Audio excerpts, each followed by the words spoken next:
Radio Paranormal. Welcome to Radio Paranormal.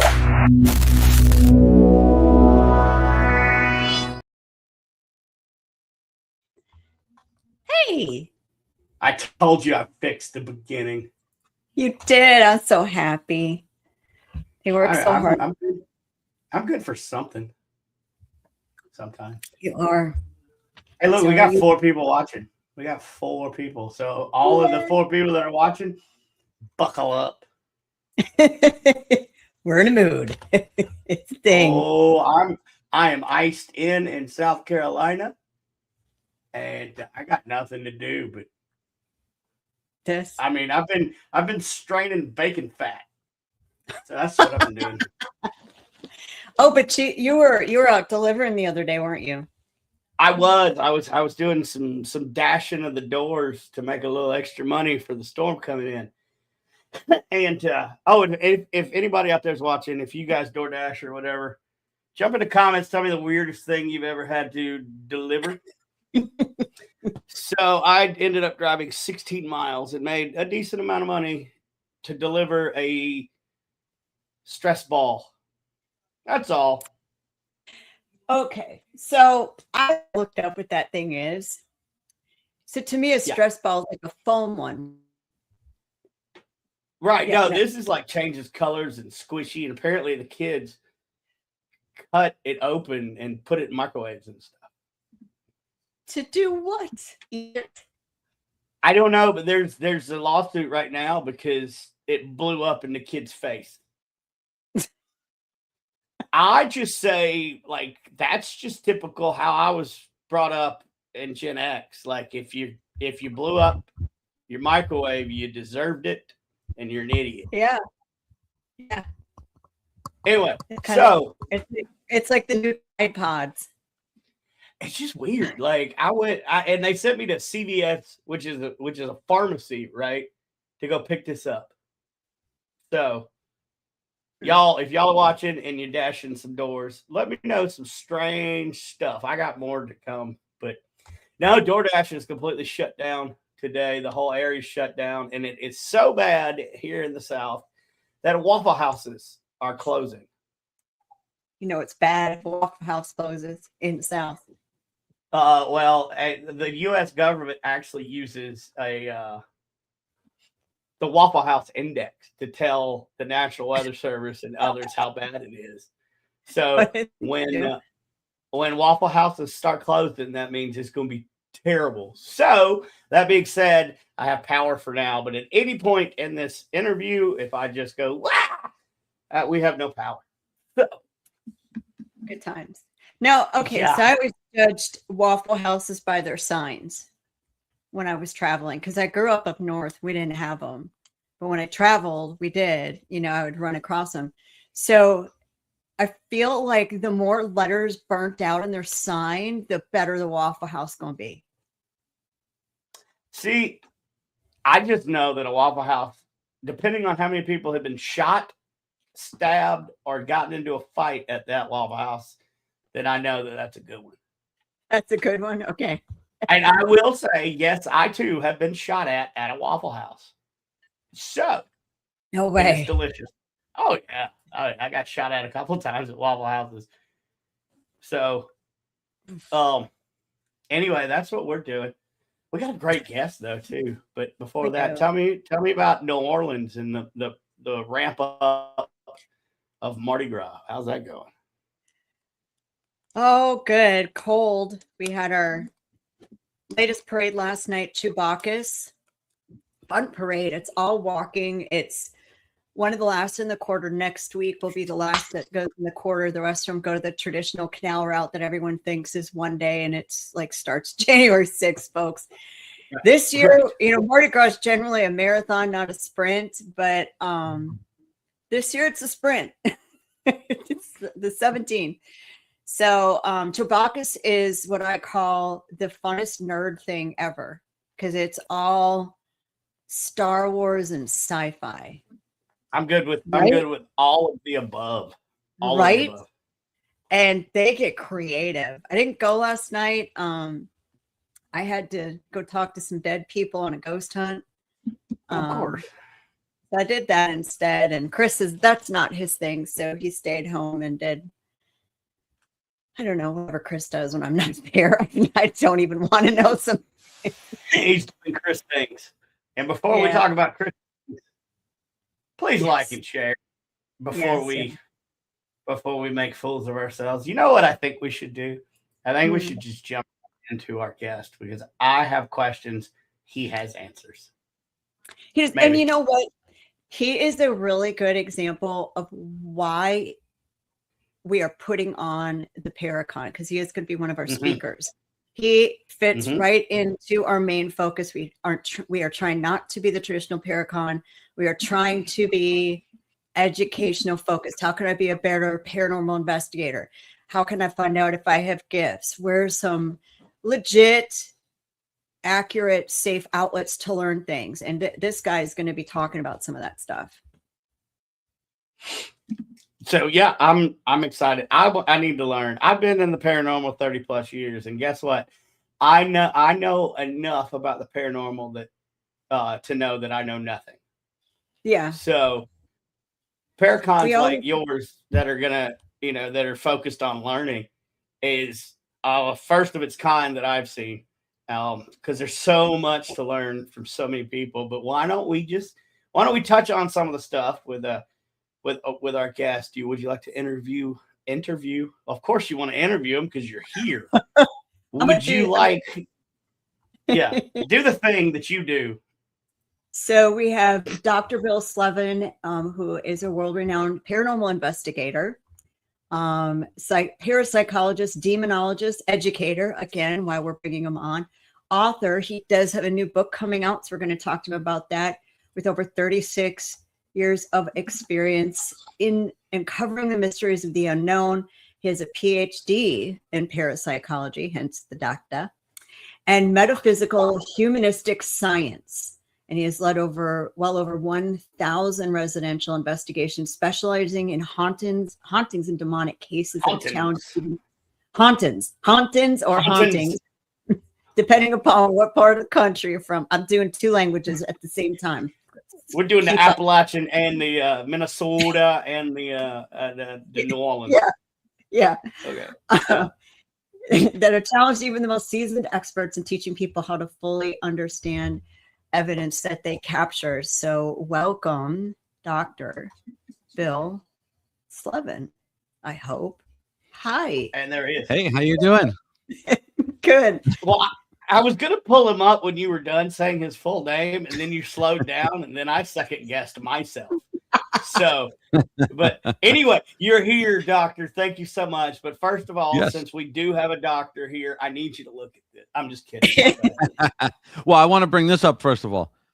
Our Waffle Houses are open right now down in Florida, so I don't like you at all, and this is the first time I've talked to you, and it just more and more, I just don't like you.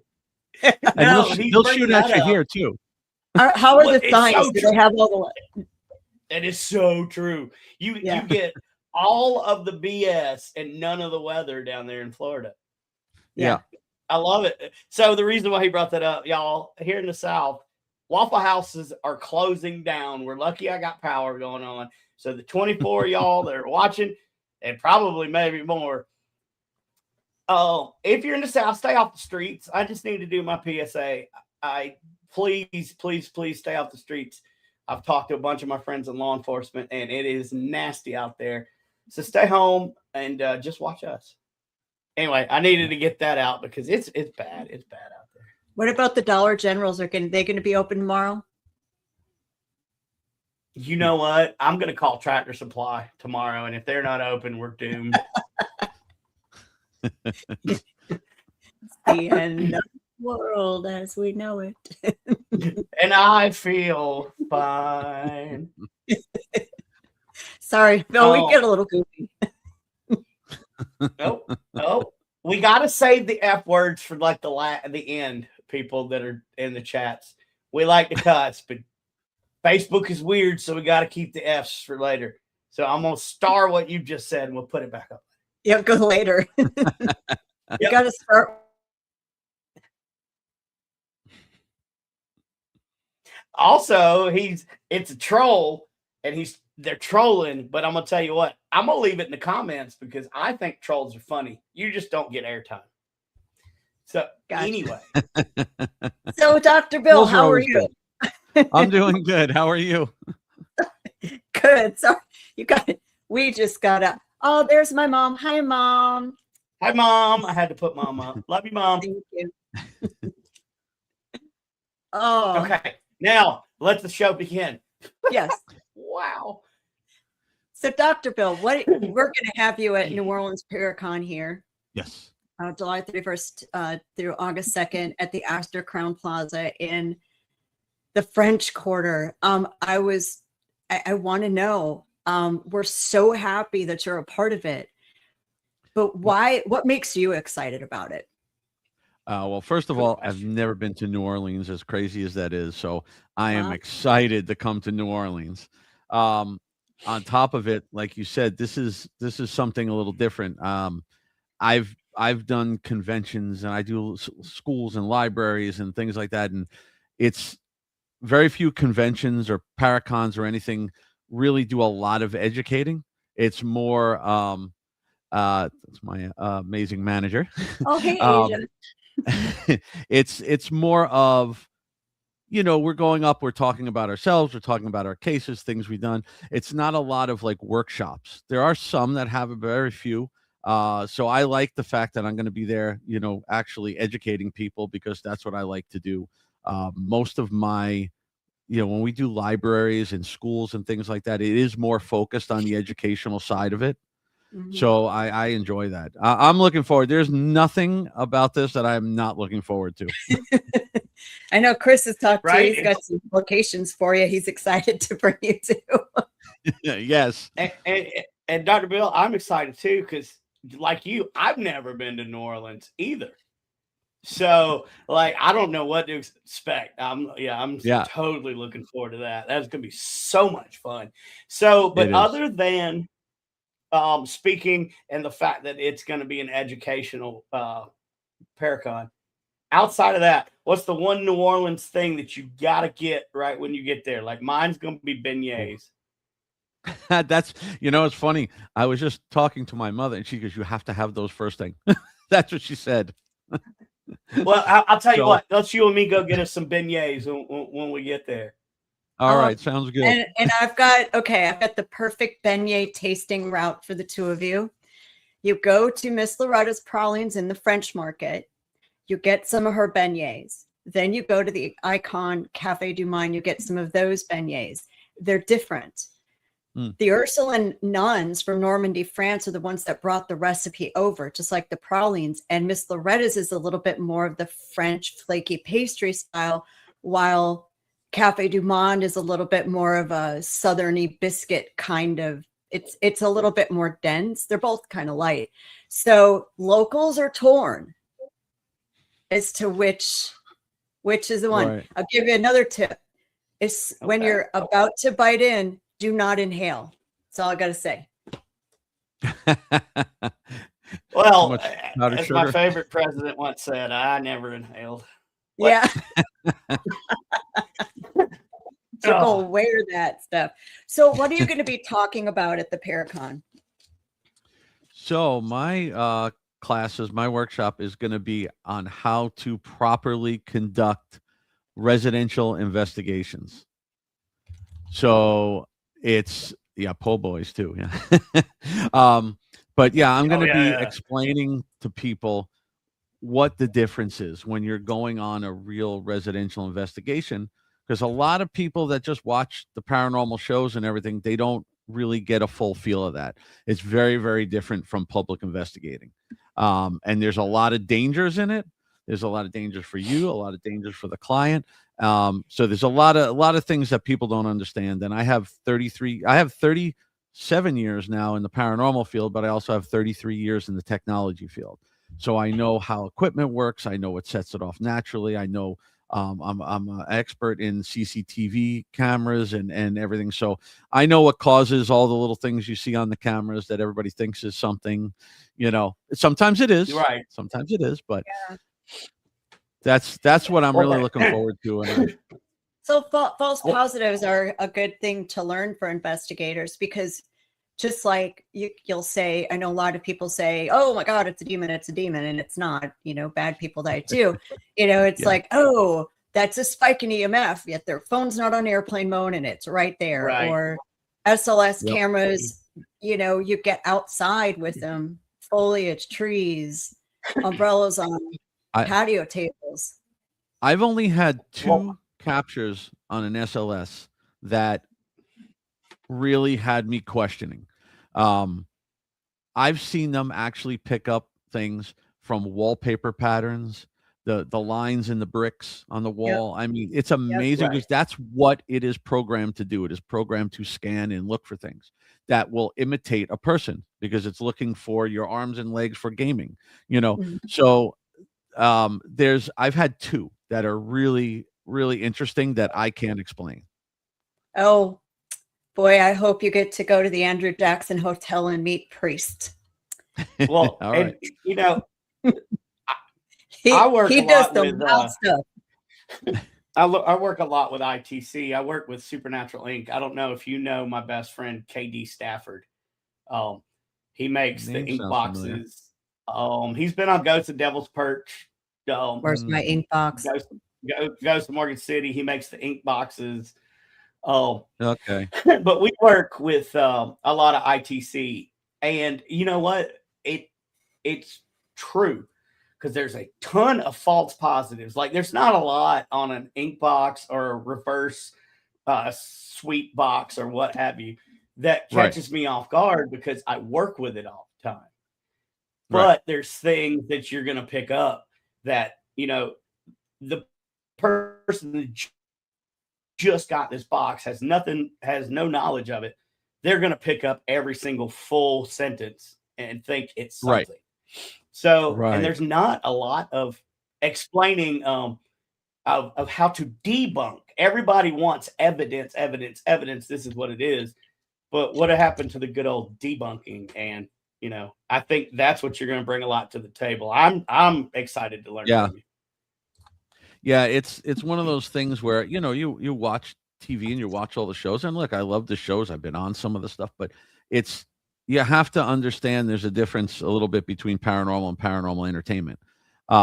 There's one of the things is I tell people is if you go out and you buy, let's say, a REM pod, okay, don't put it there, turn it on and go, oh, it beeped. I got a ghost. Learn how your device works. Learn what sets it off naturally, how to test, how to replicate, how to debunk what just happened to see if you could get it again. Most people don't do that. It's just, it beeped, it's a ghost, and now we know, and it's there's a lot of that. Yeah, for sure. And that's not how it is. Think about the title, paranormal investigator. What does investigator imply? Questioning. Well, even the word hunter, it's not, that doesn't imply that you're going to go out there and get anything. And that's what I try to tell people. I'm going to tell you, 90% of paranormal investigating is sheer boredom or laughing with your friends. Yes. It's that 10%. Well, that's why the shows, it's what you don't see. First of all, if they filmed what we did just on a straight raw basis, just film us live, it's boring.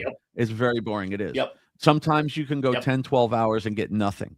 But like I can tell you, I know one of the shows specifically takes 26 days to film an episode. So when you have 45 minutes show, it's been taken from pieces and clips from everything, every little sound, every little thing. Doesn't mean they didn't capture anything, but it just means that you're not seeing the raw footage like we see, which can be very boring, and back to what you were saying, like with the equipment, I always say the paranormal is the unexplained. If you can explain it, it can't be paranormal. So if I could give you a logical explanation of scientifically why that device went off, could it be paranormal? It still kind of could be, but I have to go on how I know it went off naturally. That takes it out. Once that does it, then I can't consider that evidence anymore because I have another explanation for it. So, you have to look into it deep. Right. And And that's not saying that you don't notate the incident and go back and look at it later to see if maybe it coincided with something that happened later. Exactly. Don't throw it away, but there's evidence that you present, and then there's evidence and data that you keep because it's personal. It happened to you personally. That doesn't mean throw it away. So, and a lot of people do that. They're like, well, I can't, I don't know. Somebody was talking during this EVP. I got to throw it out. No, you don't. No, you don't. Right. Just don't present it as a finished product.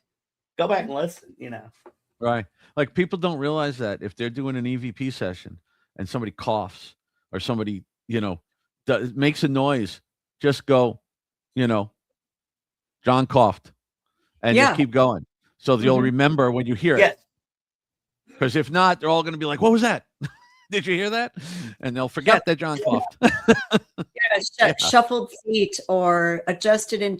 I mean, some of those recorders, we've got a couple Zoom mics, and boy, those will pick up. We don't do a lot of EVP here, especially in the French Quarter, because it's the French Quarter. It's never going to be silent. Wow. Right. But we do there maybe short 60-second burst sessions, but it's hard in some of the locations because it's so loud. But keeping those Zoom recorders will pick up something down the next block. Yeah. I do like we have one. Go ahead. I'm sorry, Doctor. No, that's all right. I was just gonna say I like some of the older recorders. I have all the way back still the cassette recorders. I do like some of the older recorders because they do tend to not have as sensitive of a microphone, and they don't filter things for HD, which just in my opinion, I just like them better. But but you also on those, you got to know the difference. Like I have a DR60 and you got to know the difference of the static noise it makes and what an actual word is. You got to be pretty careful with those. Yeah, for sure. I'd like to tell people about the DR60s. Imagine getting an EVP underwater. And that's what a DR60 sounds like to me. But I'll be honest, I have some of the clearest EVPs we've ever gotten on DR60s, which is it does work, but you got to know how to decipher it. You got to understand that every little sound is not something. No, I have some. I could even show you when we're there. I have some that are so clear that like nobody in the room had to even ask what it said. Everybody heard it clear as day, and it shocked us a couple of them. Yeah, I got a few of them that are really good. We have one as a team, but I just don't get to use it much because it stays up in Kansas City where we're based out of. But I can talk about the Zooms, and I do not recommend those to anybody starting out because they're super complicated to figure out. Like just to get all the settings right. Get you go to a thrift store and find an old cassette recorder that's got a microphone. And start there. $10 in plus however. Yeah. The only thing I'll say with those, I love them. Just you have to use new tapes every time. Yes. Because it will sometimes keep, remnants of it on the tape when it's erased. So always use new tapes. But yeah, those are good. Or just you can find the thrift stores, find some old Panasonic, some old Sonys. If you could still find them for $20-$30 like they are, but the prices keep going up because everybody knows now that the older recorders are sought after by everybody, and we've got some of those too still in our box of things. I have a case. And speaking of being 60. Excited, and speaking of being excited about going to New Orleans and checking out this informational Paracon.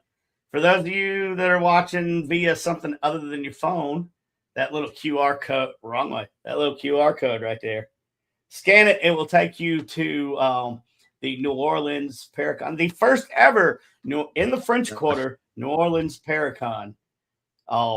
It will show you everything you need to know, prices from $300 a night. That's for a couple with a hotel room at the Crown Plaza. Y'all ain't gonna pay anything cheaper than that to do this.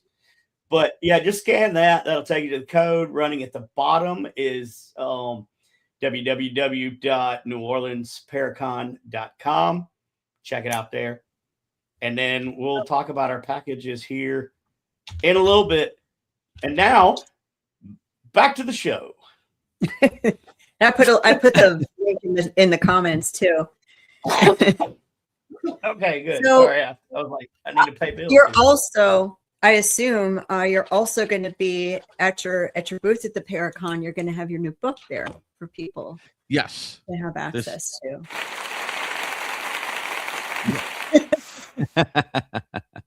Yes, my book, it actually came out in September, and that's why I've been promoting it. I have it here. It's Living Life Haunted. It's my 36 years in the paranormal field. It's my autobiography. And I found the buttons, y'all. That Found was the good. buttons.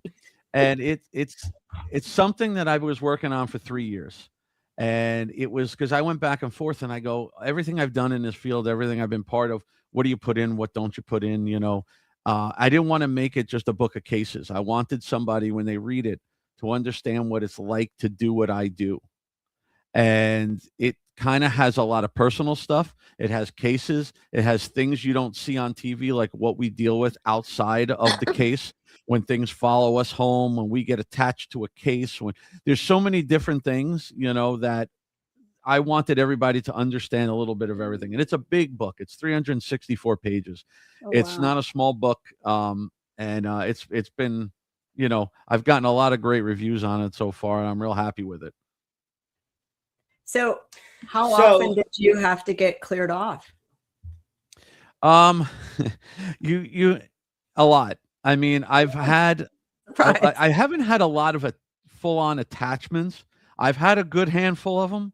But sometimes you just get that energy attached to you where you're drained and you're just not right. And you have to get yourself, you know, cleared and kind of grounded, because it does a lot of what we do, especially when you're working with the darker cases.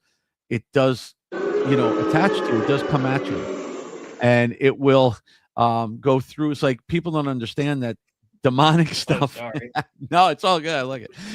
Demonic stuff can actually go through you to your family. Yes. So it is something that's not for everybody, you know, that side of it. But yeah, plenty of times you have to get yourself. Sometimes I had to take a step back for a little bit and you know, just kind of relax and get away from it, because it can be a lot. Sometimes can be overwhelming. You're dealing with people. You're dealing with real emotions, real, you know, trauma and different things, and it can take a lot out of you. And that's something I think is a lot of people don't understand. And we see on our ghost hunts, you know, these people that come in and say, I'm zipped up, nothing will touch me. And we think, okay, good luck with that. You know, you can do all of whatever you think that you can. Right. Yeah. And I'm not saying don't do that. Don't do your daily cleansing. Don't clear your house. Don't do those things. But sometimes no matter what you do, right, it doesn't matter. I tell people the hardest thing. Go ahead. We talk about that in the native ways too. 7 generations. What you do will affect you for 7 generations, and a lot of that I've heard with the evil spirits of the demonic side too, where you just said that it runs through family lines. Oh, I've heard the number 7 mentioned in demonology, about maybe it runs through 7 generations. I mean, that's how serious this work is. You're not just going to affect you. I mean, the sins of the father, there's reasons why these sayings have been around for generations. I mean, you know, I like to have fun. Yeah, we had a couple of laughs there, but now it's serious, y'all. And this is the one thing that you've got to learn. Oh, this could be life or death.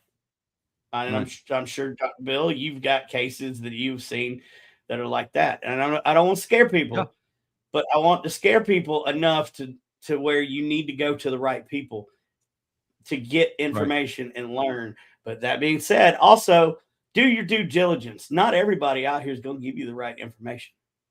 And a lot of these people are Exactly. going to charge you and get you hurt. Mm-hmm. So I don't know if I felt like I needed to put that out. I don't know what you got on a follow up there, Doc. Yeah, no, that's a big thing. I mean, I could tell you a lot of our cases come from people who went to other teams. And I'm not saying there's nobody out there that knows what they're doing. It's just that if you were watching, the TV shows and you learn from the TV shows, and then you go out and you start, wanting to be a ghost hunter or an investigator, and you want to go out there, I encourage it. I do, but don't go into people's homes. Don't do that unless you're with experienced people who know what they're doing, because like you said, there's dangers to you, but there's also dangers to the client, because if you don't know how to properly determine the difference between a possible, say, demonic case over a possible person who's schizophrenic and they didn't tell you, or maybe they don't even know Right. yet, you can damage them really bad, and not just in a demon sense. You could damage them very bad, because no matter what you do, no matter what you cleanse, no matter what goes on in that house, you're not going to fix their illness. And when you leave, they still have it, and they're still going to hear those voices, and they're still going to see those things, but now they're going to think that it's coming to kill them.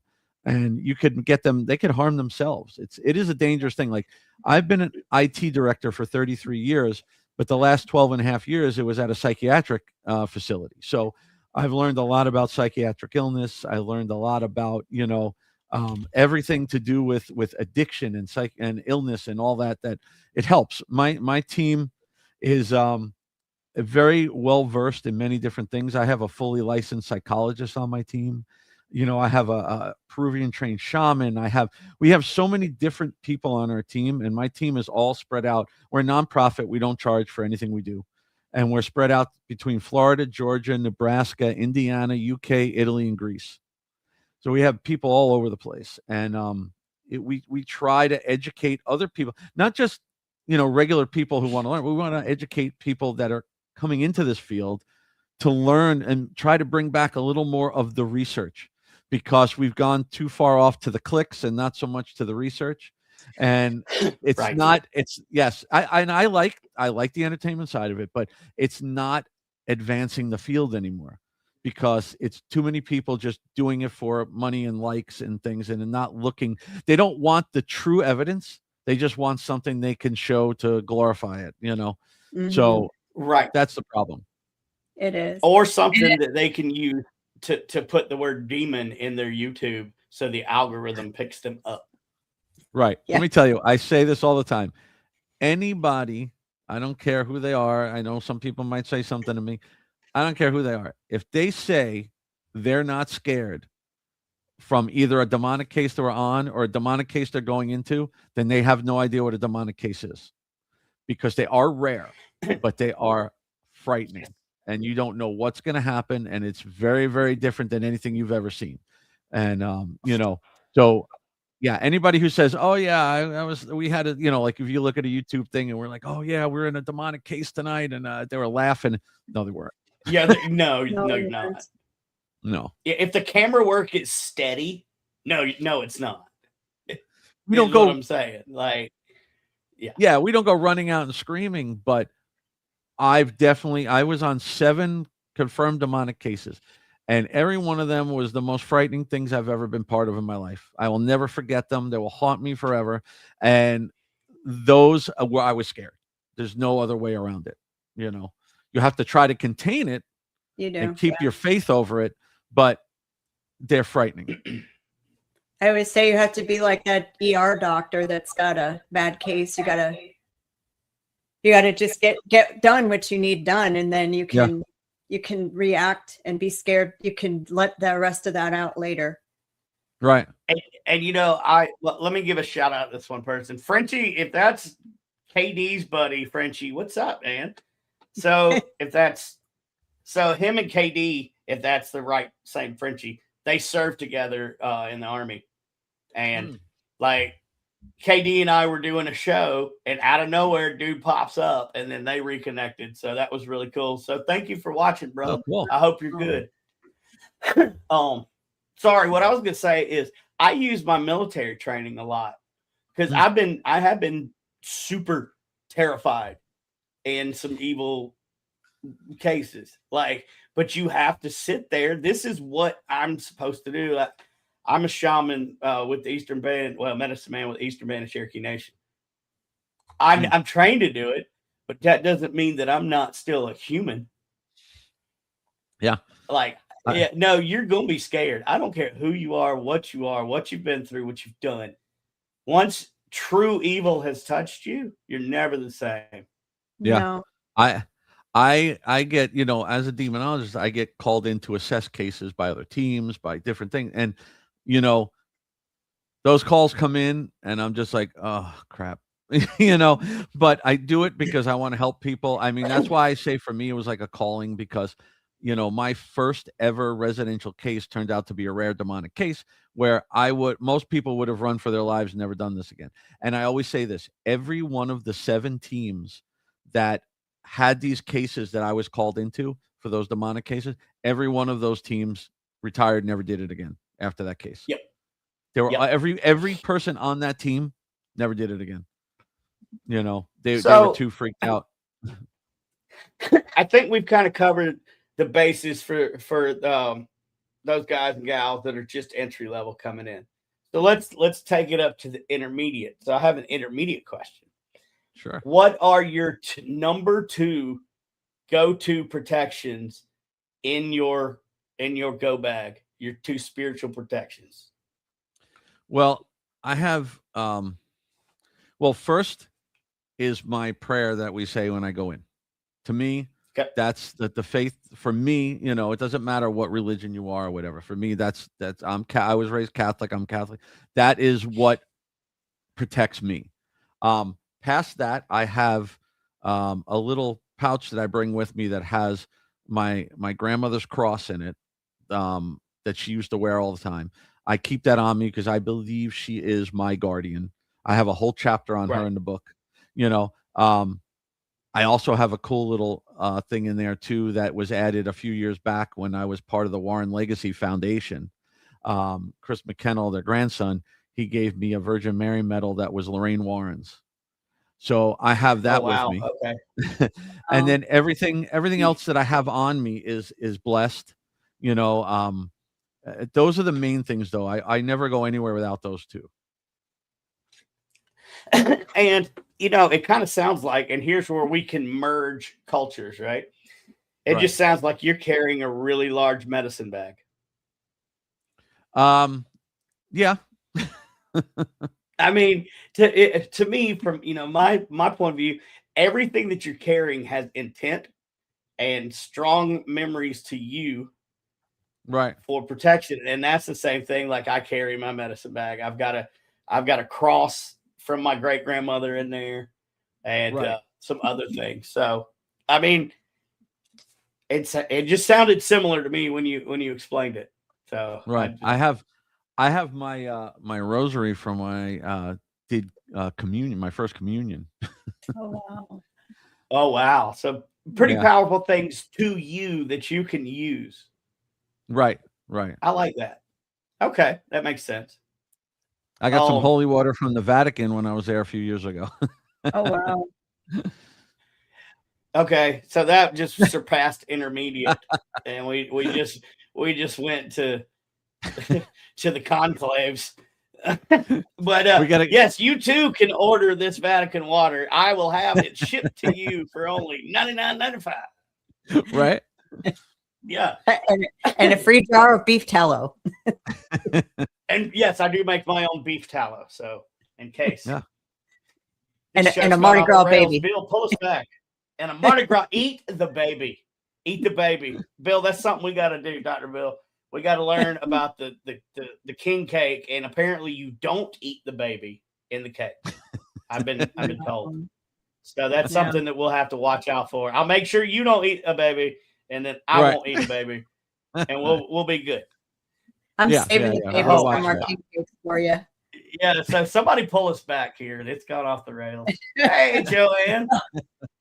So, Bill, you're going to have the book at our Paracon, but I assume you're going to have it at something else coming up. You're attending before the Paracon in your neck of the woods.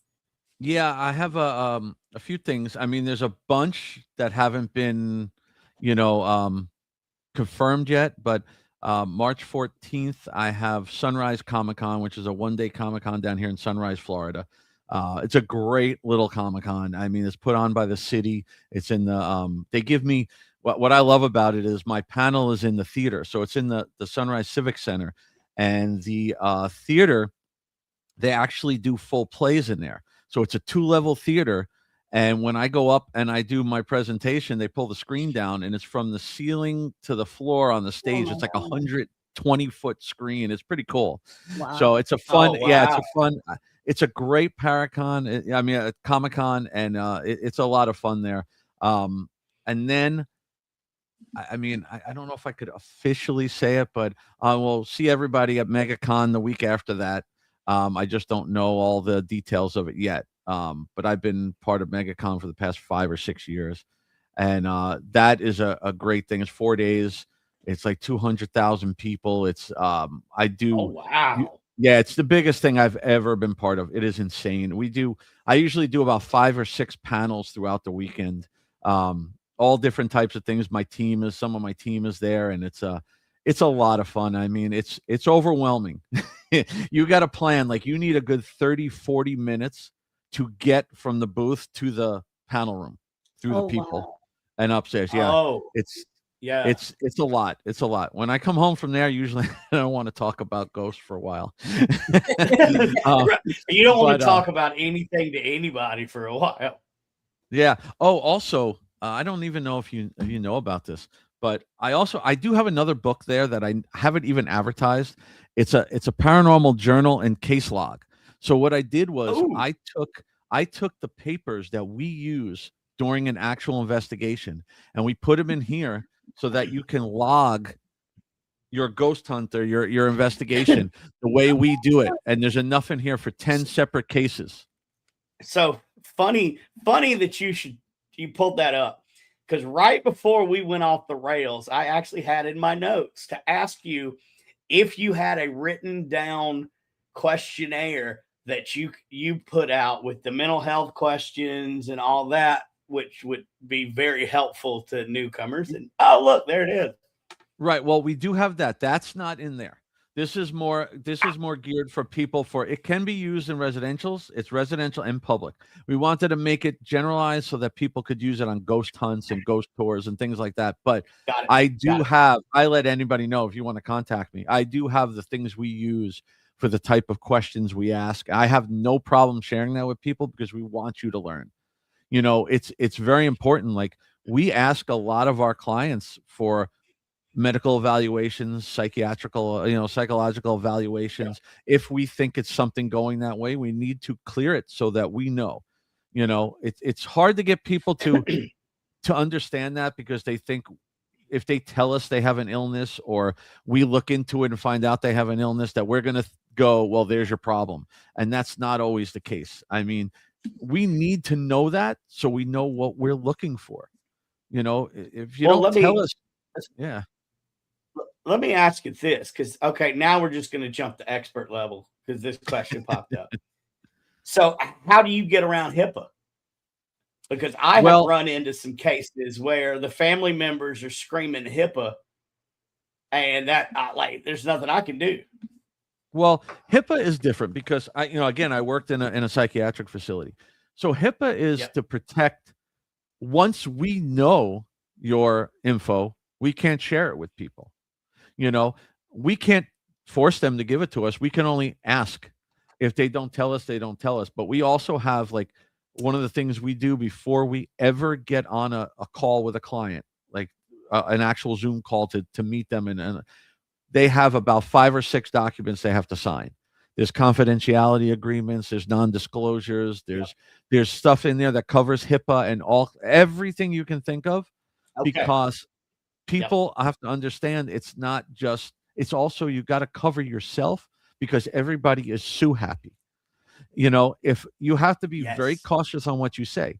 I can tell people, well, what you're saying could be the signs, not that they have it. You got to be very cautious on what you say. Yeah. I can't say you could Yes. have schizophrenia. I can say that is signs of a schizophrenic person, that this and that. Because if you tell them something, they can take it as you're trying to diagnose them, and then you can actually be sued for like malpractice because you're giving them medical advice without a medical degree. And we never do that. We never say we're doctors. We never say we're trying to diagnose them. Although we have a licensed psychologist on the team now who technically can diagnose them, but Right. none of that. And if you look at me or any of my team sites or my team members, you will only see us posting stuff about some public stuff we do. We never post about our private cases. We never post the people's information. Now, I do have cases in my book. They're all, the names have changed. The cities have changed. There's nothing identifiable in those cases. They weren't public cases that everybody could find out about. There are one or two where I do mention things, but I was given permission by the families. We never ever, and I use some in some of my lectures. I will actually use some stuff that was given to me with the ability to use them for educational purposes for people. But other than that, we do not publicize our stuff ever. We're not there to go live in somebody's house. We don't do that. This is very, very different. Because I have seen that in the past where these teams will be doing a home investigation and they're live on Facebook. Yeah. And it's for a private client. Right. And look, people could say what they want. We're in a free country. You can do whatever you want to. But I'm going to tell you right now, when it comes to me and mine and people that I associate myself with, there's a thing called ethics and morals. Yep. And if you can't meet those two simple ones, we don't need to be around you, and you're hurting us as a paranormal community. Yeah. I've had arguments with teams before in the past about doing that. And a couple of them were like, well, the family wanted us to do it. I go, well, then you should know enough that the family isn't real. If they want you to go live on Facebook during their investigation, it's because they're looking for attention. And it's most likely nothing paranormal.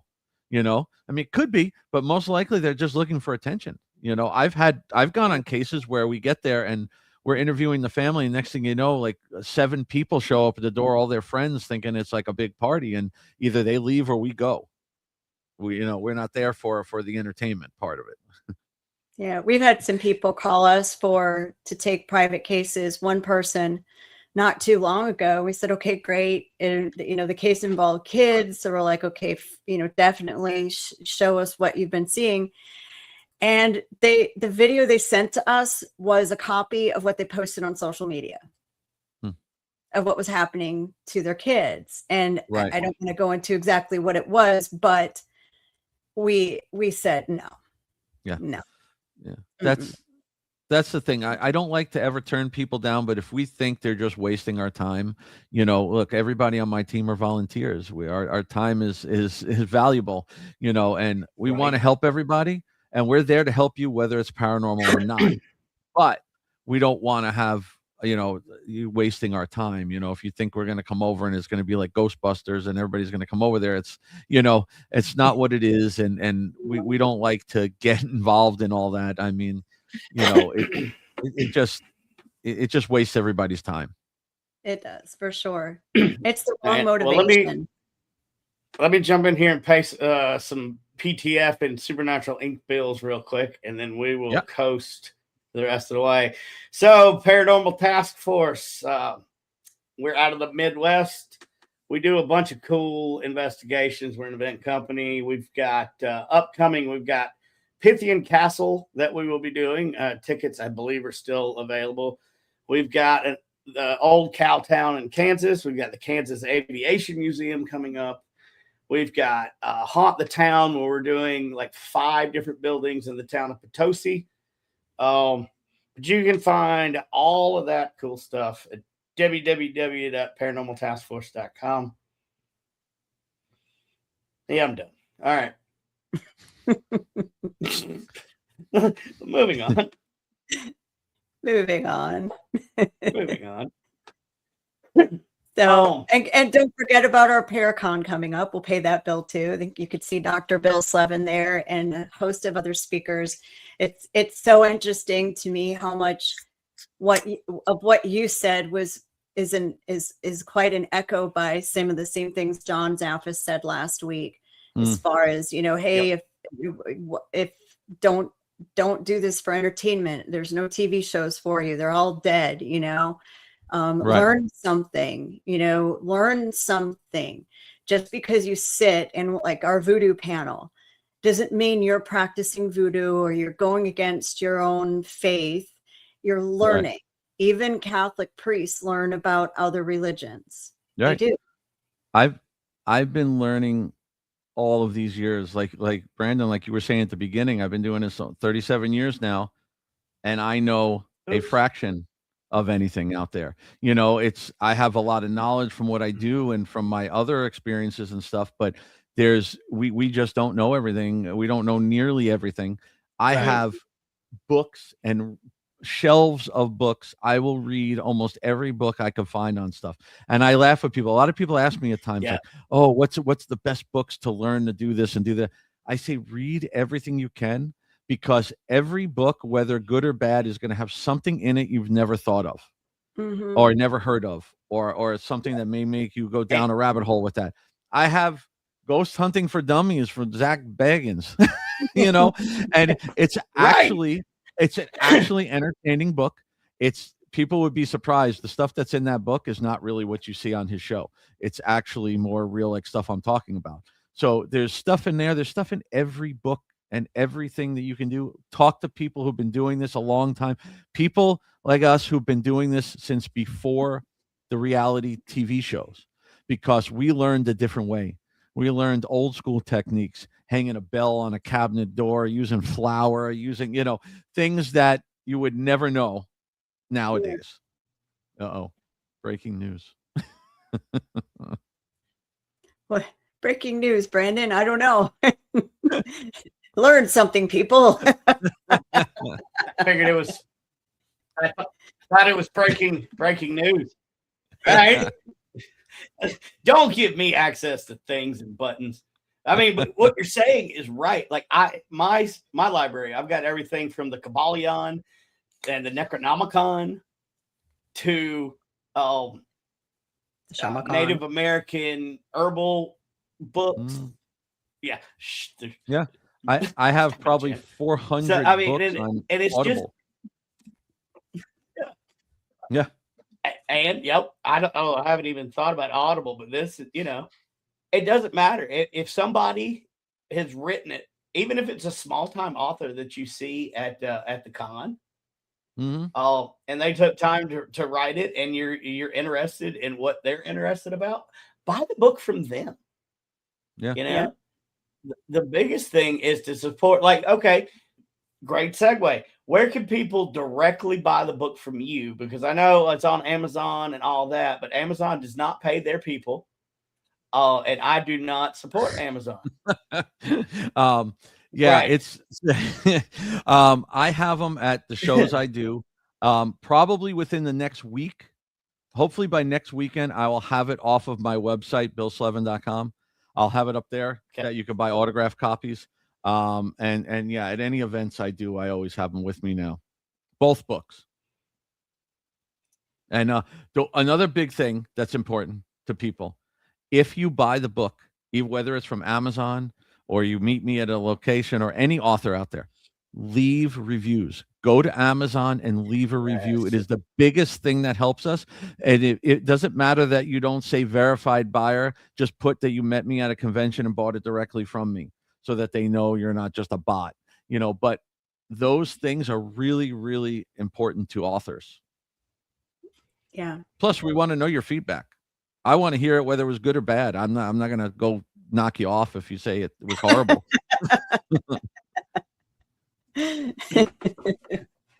And speaking of not knocking people off if it's horrible, let's look at some of these packages here for the Paracon, and let's talk about it, shall we? Yeah, so your RIP package, that's our base package. It starts at $300 per couple. It includes your hotel room for 2 people for 2 nights and 3 days, all of your general admission classes and admission to the show. And then from there, you can add on things like our celebrity ghost hunts or the weekend with Patty Negri and Sam Beltrusis, paid classes, things like that. VIP is a little in the middle. It's $1,000 per couple. Again, it's an upgraded room. So you do get a suite in that package. You get 2 paid classes per person per day. I think there's some ghost hunts included in that. One on Friday, one on Saturday. And then you can add on from there. And yes. And our platinum package, which there's only 6, believe it, 6 of these packages left. Those are sorry. That was funny. That's $1,500. And that's all the paid classes, ghost hunts, everything but the weekend with Patty Negri. And for those of you who want to use someone else's money interest-free, if you qualify for Afterpay, there's probably some options for Afterpay to pay interest-free or not interest-free in installments. So you don't have to use your credit card. So why not use someone else's money for free for a couple months, right? And you know what? That blows my mind. Are we going to do our game? Well, let's do the game. Doc, are you up for the game or? Oh, what game is this? I'm up for whatever it is. It's called This Would is You where we Rather. get real stupid. Yeah. Oh, Jesus. Yeah. All right. Okay, you This ready? is where we can say fuck at this point. Oh, yeah, I Okay. put those cards away. Crap. Fuck, I put those cards away. Anyway, Yeah. would you rather eat Martin Scorsese's eyebrows off his face or have to Oh, lick God. everything before you touch it? Or what? Have to lick everything before you touch it. Oh, wow. I'd have to eat the eyebrows. It's like a one-time deal, right? Yeah. Brandon? You What would you rather do? destroyed me. Like you came out swinging tonight. I usually have to make mine up. All I found a right. new deck of cards. I got more. I see that. My God, Doc, she got me there. I'm gonna defer back to her for a second. Next card, please. Jeez. All right. Would you, every time you fall asleep, end up be stuck in Narnia, or have Pitbull, Mr. Worldwide, rap to you every night before you fall asleep? Well, say that one more hell? time. I got to hear that one more time. That was a Okay. lot to take in. Wait.